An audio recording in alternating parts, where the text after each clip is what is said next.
Hey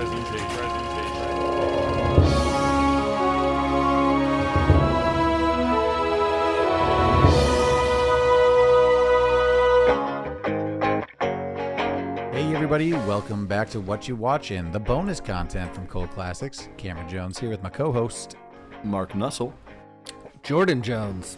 It's been a little second since we've done one of these, so I have quite a bit stored up, and I want to start with a cartoon from Disney called Gravity Falls.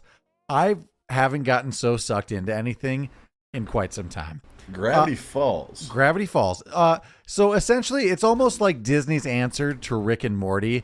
It's Yeah. You were watching some of it at one of the band practices, but it's these two kids that for the summer go visit their great uncle in the woods. It's just a 2-season arc. It has a mystery, like with a beginning and the end, which I respect, but it was kind of heartbreaking finding that out because I was ready for the new mystery, but then I read into it. I think that's perfect. Get it in, get it out, and get on with your life. It is. The director writer said that like I made a mystery. Like I don't want to bring this back because it's just going to totally ruin it because we had this whole thing planned out. So I respect it. I didn't think I'd say this when I was a kid, but I agree with the English. 3 seasons and a Christmas special. Get the fuck out of there. It's heartbreaking though because it does feel like I finished a good book or a great movie, but it's just a Disney XD kids show. There's some good people in here. Will Forte, T.J. Miller. No, it's actually unbelievably dark for a Disney cartoon, and there's a lot of adult humor. Like more than once you hear a child scream, "I'm traumatized for life," or you see like something get like melted down to the bone. So for Disney, it's pretty dark. Is it for children? It's XD, so technically it's for teens, I guess. But I feel like it'd be like a comedy, like it's almost like Chowder, or like Adventure Time, kind of. Yeah, because it's risque. They have a lot more jokes in there for the parents. Animations is making me feel like maybe I should go watch Hey Arnold again. It's giving me Hey Arnold looks. Wait, so is it by the same? It's by the same writers as Rick and Morty? No. This is just a Disney thing. I was just saying it feels like Disney's answer to Rick and Morty, just a cleaner version of sci-fi adventuring. Well, if I get Disney Plus sometime in the near future, I'll check it out after I do all that Mandalorian shit. Give your kids 7 more years, and then you can jump into that. It won't be relevant anymore. No, I have thought about this. What will I not show him now that there's everything available at all times? It has come up before. Do you have any definitive answers? Nah, just gonna have to feel it out. Wait, I can tell you one thing I'm not gonna retrack, and that's Lawrence of Arabia. That was good for me, but I'm never rewatching it with someone. It's just too fucking long. That's fair. Do you think if he goes to film school though, they'll still be just like showing kind of the same old like? I don't know. It's interesting. I assume this. I mean. Or are they going to be like John Wick was the beginning of Gun Fu? No, because they're still going to teach the history of film, and you can't. Yeah, but I'm sure. I'd assume they'll have a lot more Spielberg probably in their studies. That would make sense. But tell me, you didn't watch anything like a random like I don't know. I don't want to say like Fight Club, but I'm sure you watched Kubrick and shit. But how modern did you get? I didn't get too modern, but I didn't take like modern classes. I would say most of the film studies they classed. Probably went to it's a lot more like film history, film studies, whatever. Okay. From the birth of film but you could have taken modern elective classes. I just didn't. But for instance, I took a screenwriting class, and I don't think I had a good screenwriting 1 teacher. Mm-hmm. And he's like, From Hell with Johnny Depp's a perfect screenplay, which I don't think it is. And that's what he taught us. He's like, we're going to watch this. I'm like, I'm paying a lot of money for this. It's funny that you say that because yesterday, my wife just started rewatching Harlots, which is like, the Jack the Ripper kind of period of just a bunch of whores in London. But watching it, I was like, not a good movie, but damn, do I feel like watching, what we were just saying? From Hell. God, I felt like watching From Hell. I confuse that also with The Ninth Gate, and he's got 3 movies that are similar, at least to me. Sure. Anyway, I will not check that show out mainly because I don't have Disney Plus, but it does pique my interest. Yeah, it was a fun ride. Cameron, to kind of circle back, I guess the director I'm looking here, Alex Hirsch. Okay. He graduated from Cal Arts, and then Leica hired him. Leica Film to work on a film, and then. He also worked on, and I think, created. You remember Flapjack? Chris really liked Flapjack. Yeah, Flapjack. Or the Misadventures of Flap. Yeah. I was watching that last week too, because after I ran out of that, I was like, "What's something similar?" And that was the first recommendation. Yeah, Hirsch was hired as a writer and storyboard artist for an animated series, still in development, The Marvelous Misadventures of Flapjack. So. I can definitely see how those tie together. Yeah, give it a try sometime. It's actually pretty cool. I am in the mood for a new show because pretty much every show I watched over the last 6 years is over. Mm-hmm. They all wrapped up series finales, and I was fine with all of them. Ted Lasso may come back, but I finished that. I assume we all did. Don't ruin anything yet. I haven't started. I won't ruin anything. Marvelous Miss Maisel wrapped up, and I'm never going to get back. You haven't started it. You haven't seen one episode of what, Ted Lasso? Yeah. No, I just haven't started an episode of the third season yet. I'm caught up to that point. And Marvelous then, Miss Maisel, I watched 2 seasons, and it was good. But I kept coming back for whatever reason. I liked it. And without giving away too much, I heard they were doing something different in season 3 for Ted Lasso. I saw some mixed reviews about what was going on. I think probably a lot of the reviews have points, but I think what happened is it got too big. People turned on what they loved about it. You know what I mean? Yeah. I mean, the naysayers came out and the nitpicking came out. It's like, oh, you're too uplifting. It's like, well, that's what you liked in the first place. But again, this is another show that has a 3-season arc, has a definitive end. So lay off. It has a story to tell. Then I as well finished Succession. I enjoyed all of them, but now I heard that was a really good ending. That I would say, if I'm just comparing the three, the way they ended the series, that was probably the best one. They nailed the landing a little more, but that's whatever. the show you've been talking up probably the most for the past few weeks. So hard to stick a landing in general, right? It's hard to. Oh, I think so. Yeah. And something that everybody loves, and it's hard. Man, I'll say one of the landings, the best landings of all time, with the highest expectations, probably Harry Potter book series. I mean, she nailed it. She hit it. You have heard that they have already recast it, and they are redoing the Harry Potter series, right? Yeah, of course, but they haven't shown us who the cast is, though. A right? TV show, like a series. I can't remember. HBO is doing a season series for each book of the series. I don't know if that's going to work. How they think it's going to work. I bet it could go like this. If season 1 doesn't hit, they'll just cut it. Well, but who knows? Theoretically, I mean, you just actually have time to put in far more detail from the books, but you also run into the problem with things like even Lord of the Rings, where they take great leaps anyway, even though there's a source material. So it all depends on how true they stay to the books and how shitty the child actors are. I don't think it needs to be done, and I'm sure we've talked about this. It's too soon. It's not needed. Way too Whatever. Soon. Having that said, if it's good, I'm gonna be fucking all in. Oh, even if it's not, I'll watch it until they end it. I'll at least, I'm gonna check it out. Jordan, you may remember the Christmas I hate read The Cursed Child, and every 30 minutes went, oh, and had to tell you guys what was happening. I'll hate watch it any more than anything. Maybe Harry Potter is like a character like Batman or like James Bond, where you can kind of keep cycling through. I don't know. I've just never seen it. We don't know. So, I mean, I guess any character is now, especially if Disney owns a property. You don't have to, though, because they already have a franchise with Fantastic Beasts. There is already a rich world of characters. True. They could just make the answer. I think we all know is money. Well, true. Yeah, I remember someone saying, I don't know if it was you, Cameron, that Daniel Radcliffe wasn't even who you pictured as Harry Potter in the first place. Was it you or?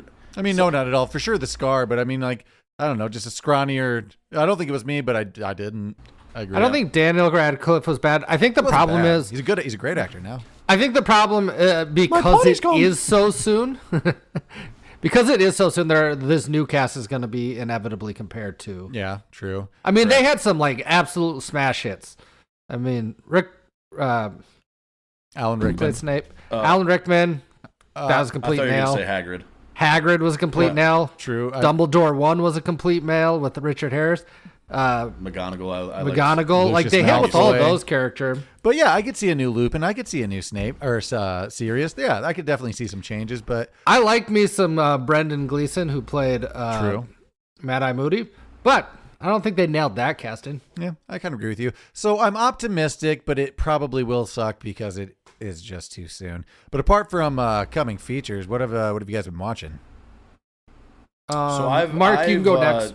Sure. I started a new series, and I do this every couple years. I get in a weird 9/11 rabbit hole. Sure. So there's this show called The Looming. There's this show called The Looming Tower with Jeff Daniels, and it's sort of like the events leading up to 9/11, kind of the CIA and FBI, what they could have done, what they knew, what they didn't know, what they're withholding. I'll tell you from that date.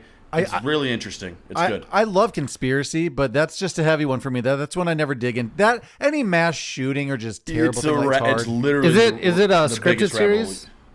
Yes. Nice. Yeah. So it's mostly factual. Like there's not really anything conspiracy about it. It's just sort of like the time leading just the up misinformation and yeah, exactly. Okay, I could maybe get into that. It's kind of interesting.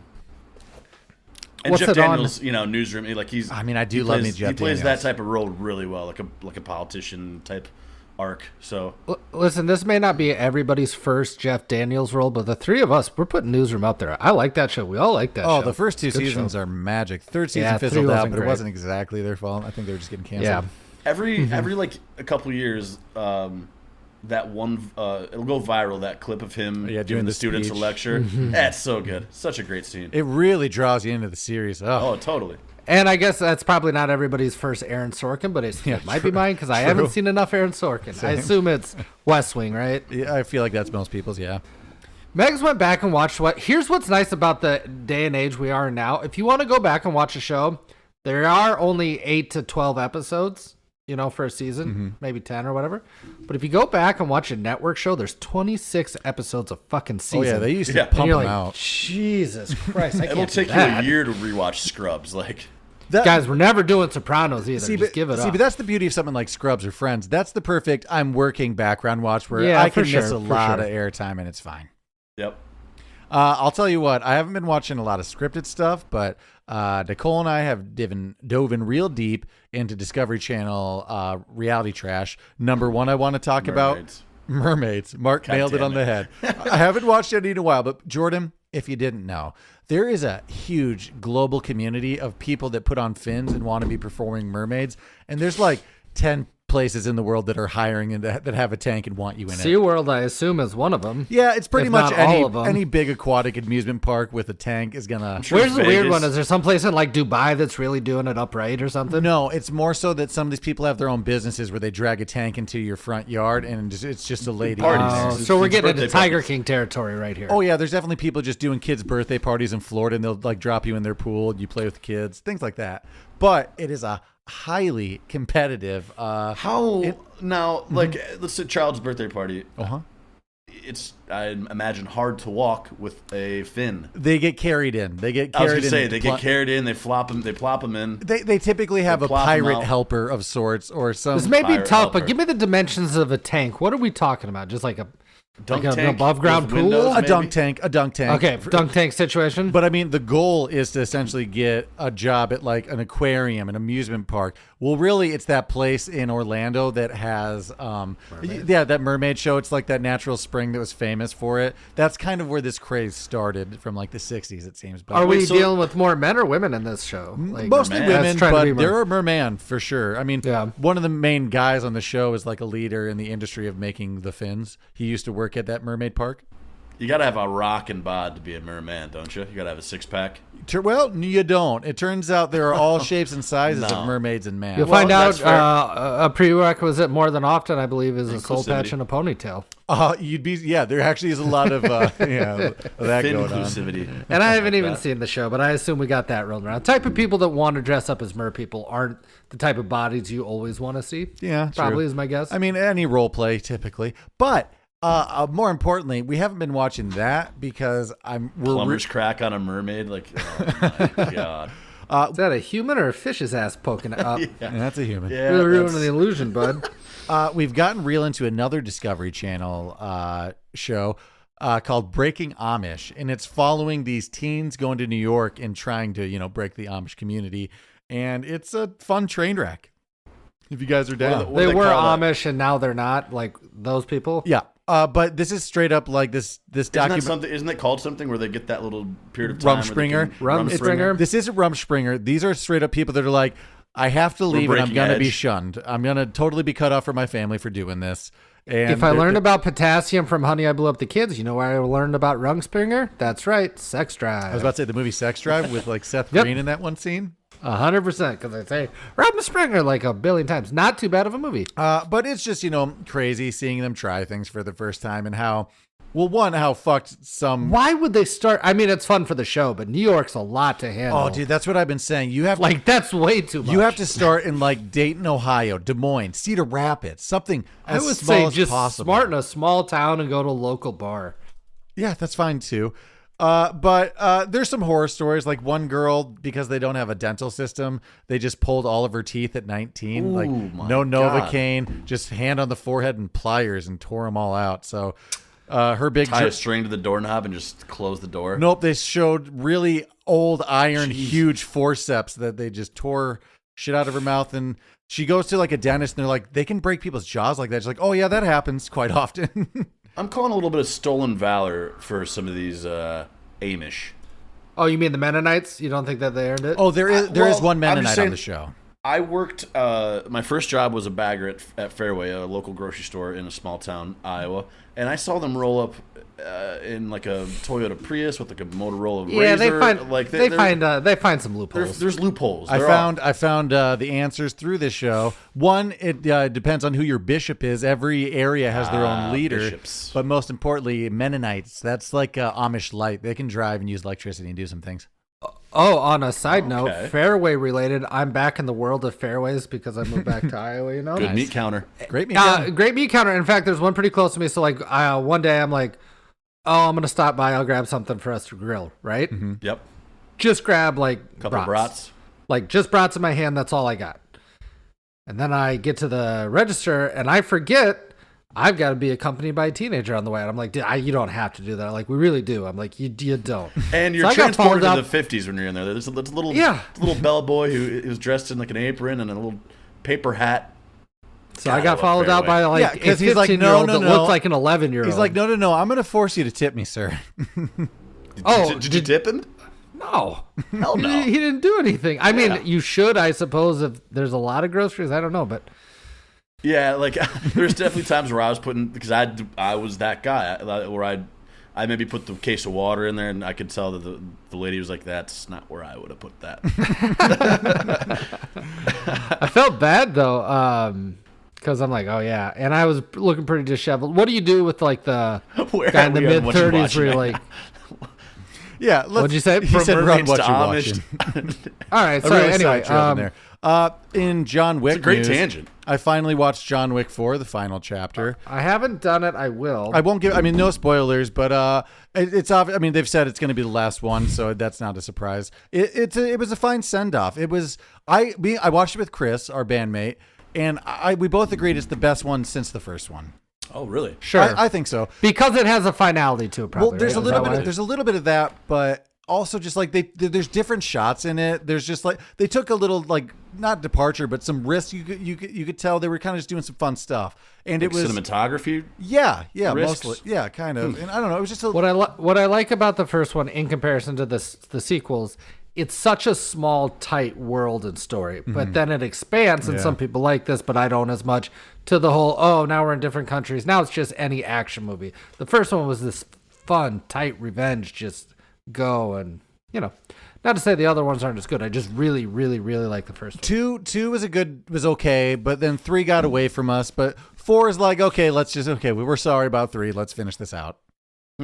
But I mean, it's super action packed, as you can imagine. I mean, you could there's gonna try to more catch it in special the effects theater. though. You can tell that maybe there was a bit more of a budget and green screen. I don't think that always helps it. I agree, but Yeah.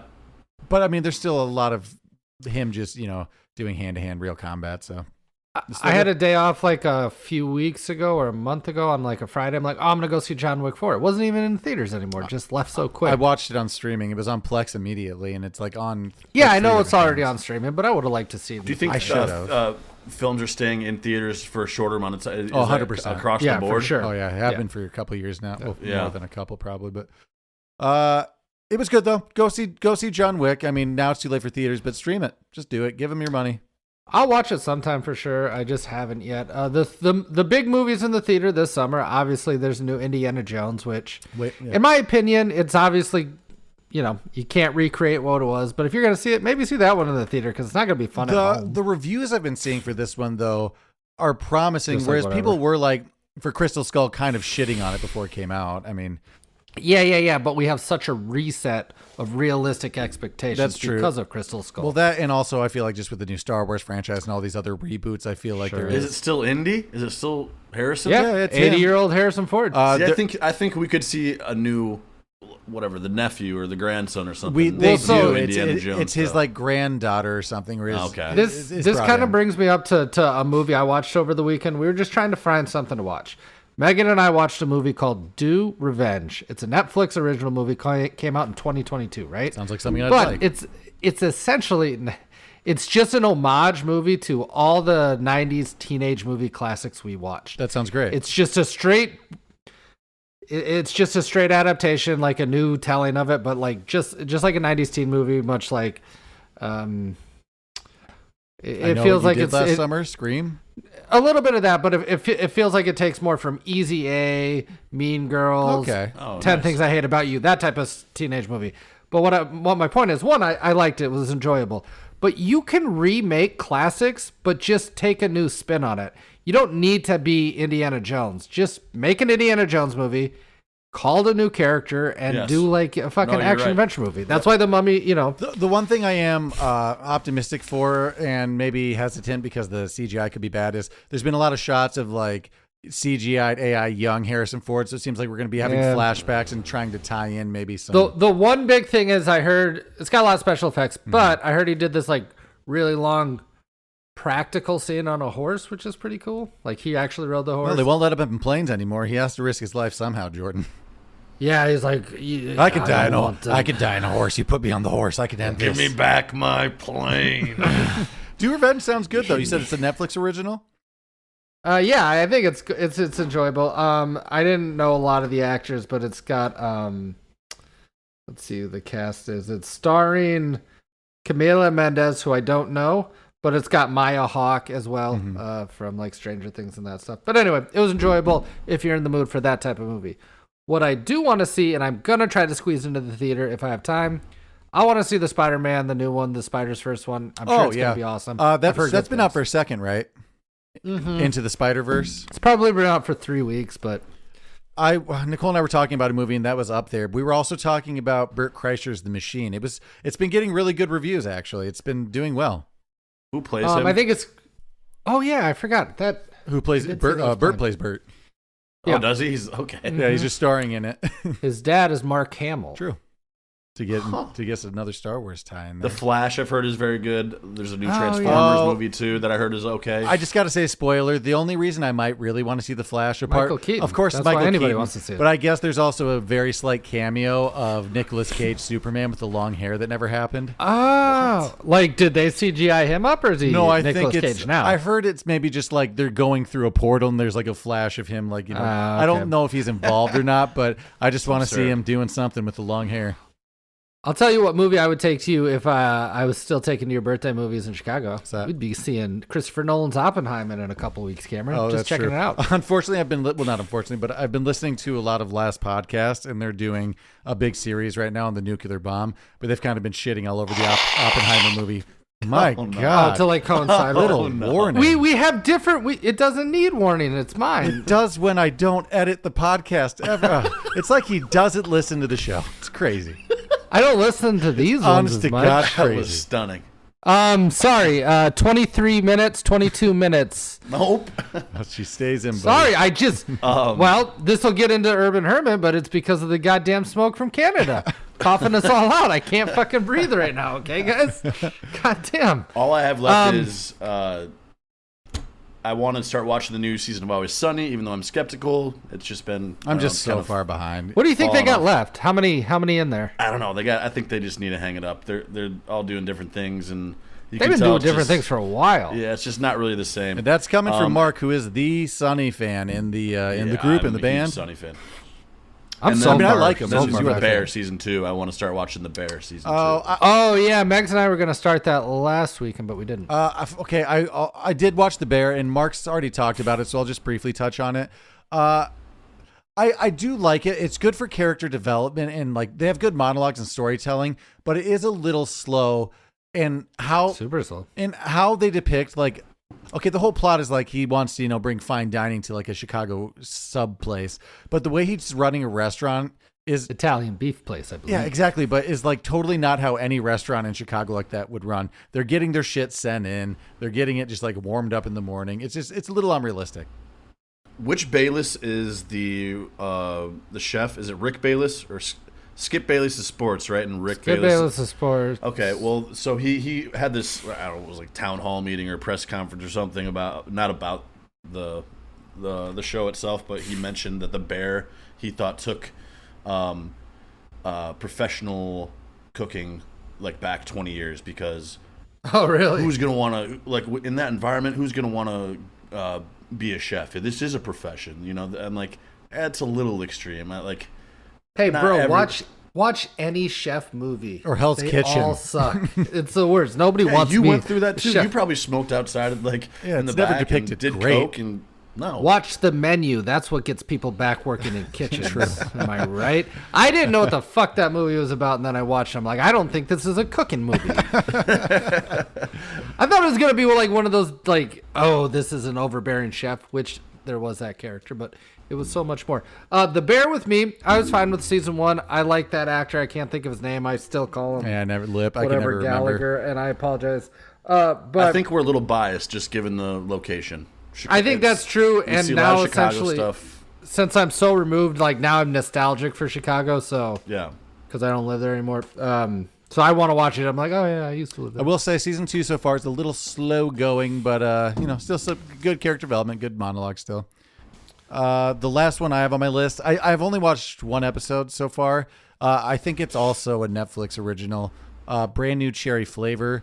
It's your, it's a mystery horror series of your Stranger Things variety, but I like that name. It's a period piece set in the 90s, and it's following a girl trying to sell a movie in Hollywood in the 90s. But then there's also some witchcraft and some weird death thing that's going to be introduced. Compile all these things for me to watch in October. That one would be a nice one for you. So I've only seen one episode, but it got our interest. That's for Jordan Bones. Jordan Bones. You guys got any of those? Any Halloween aliases? Yeah, Cameron Bones. Okay, yeah. And Mark Bones. Yeah, I don't. You guys have any other last recommendations for the week or last mentions?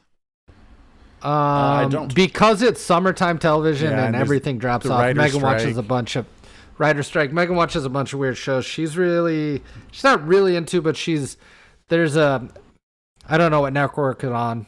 But it's a reality show competition where people are all related to somebody famous, and the longer you go without guessing who it is. Oh, what's seems that real called? Dumb, and she watches what you're talking about. Yeah. Oh, yeah. Also, what's it called? I'll find you here. Also, that just reminded me. I forget what it's called. Also, but if you guys, there's a new show where they're taking celebrities, and it's a reality TV show with celebrities on like a fake Mars mission where they're just like locked in isolation. Yeah, William Shatner was on WTF, and he was talking about a bunch of things he's doing, and he brought up that show, and I'm like, oh, they must be doing... He's like, I'm doing this sci-fi show for Fox, so I assume... Kind of. It's a reality show where they're being locked together. It's just a bunch of celebrities locked together in a bubble. It's Big Brother, but it's set in Mars, essentially, right? Yeah. Like Celebrity Big Brother. They have to do little but missions. When he described it, I thought they were doing like a new Star Trek-y type thing, and we want Will Shatner for him. No, he just hosts his dumb... He's in like mission control. Like that in like middle school or like where we all had like certain jobs. Yeah, we went to a space center thing. But Jordan, Will Shatner's old as balls right now. He's only doing hosting. He's 92, I He bet. narrates and he hosts. That's all he can do right now. It's all we should let him do. He sounded pretty spry in WTF. Yeah, that's because no sports news. We're in the dog days of summer where it's just mid-season baseball. Sucks. Yeah, I'm off. The most depressing thing, and I still feel this way as a kid, there's two things that depress me when I see them on TV. It's back-to-school commercials. I still cringe. I feel bad when I see those. And then it's Wimbledon. I'm like, fuck. There's nothing good on forever. God damn it. It's going to be a long time before I see anything I like. Well, on that note, thanks for listening to the bonus content here at Cult Classic. Wes Anderson has a new movie. I kind of want to see that, too. What's that called? Asteroid City. Oh, Asteroid City. Asteroid City. I'm in. Yeah, I'll get around to that. We like him. Thanks for listening to the bonus content here at Cult Classic Podcast. If you want more content, make sure to listen to the full episodes as well as our other podcasts on the Majestic Jam Network, Urban Hermit, I'm Not Crazy. Make sure to like and subscribe on your favorite podcast app. And until then, we'll check you on the next one. Bye. Bye.